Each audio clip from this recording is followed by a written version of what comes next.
អង្គការលេងនិមលនឹងលោកជំទាវបានចុះទៅជួបក្មេងៗបានផ្ដល់នូវភាពកក់ក្ដៅក៏ដូចជាក្តីស្រឡាញ់ឲ្យបងប្អូនដែលគាត់រស់នៅឯមណ្ឌលហើយបងប្អូននៅពេលដែលបានឃើញអង្គការនឹងលោកជំទាវនៅក្រុមការងារមកដូច្នេះទឹកមុខនិងភាពរីករាយរបស់បងប្អូនក៏ចាប់ផ្ដើមមានឡើង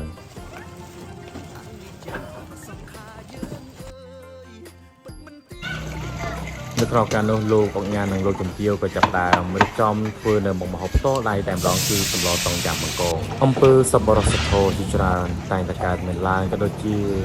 ធ្វើជាហោហែសម្រាប់អង្គការលេងនិមលនឹងលោកជំទាវមិនថានៅក្នុងទីណាកន្លែងណាឲ្យតែមានផលលំបាកឬក៏ខ្វះភាពកក់ក្ដៅអង្គការនឹងក្រុមការងារបានឆ្លៀតចុះទៅជួបផ្ទាល់ដើម្បីផ្ដល់ក្តីស្រឡាញ់ដល់បងប្អូននៅតាមមណ្ឌលនានាហើយអ្វីដែលសំខាន់គឺបងប្អូនសប្បាយចិត្តរីករាយ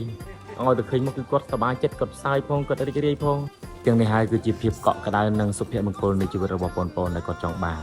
ហើយទាំងអស់នេះហើយបានជាអង្គការលេងនិមលនិងលោកជំទាវនិងក្រុមការងារតែងតែចុះជួយក៏ដូចជាចុះដល់ក្តីស្រឡាញ់ឲ្យបងប្អូន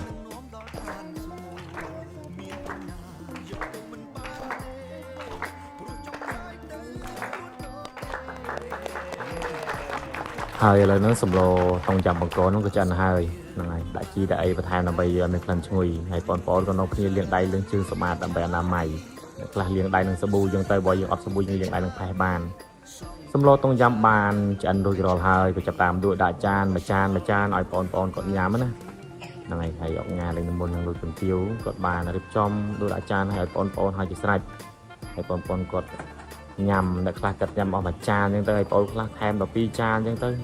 តាមអ្វីដែលចំណូលចិត្តនឹងឆ្ងាញ់ទាំងនេះហើយគឺជាស្នាមញញឹមរបស់ក្រុមការងារក៏ដូចជាបងប្អូនដែលគាត់រស់នៅមណ្ឌលនៅពេលដែលយើងបានផ្ដល់ក្តីស្រឡាញ់អញ្ចឹងគឺគាត់រីករាយនិងសប្បាយចិត្តហើយគាត់ថាបើមានឱកាសក្រោយទេសូម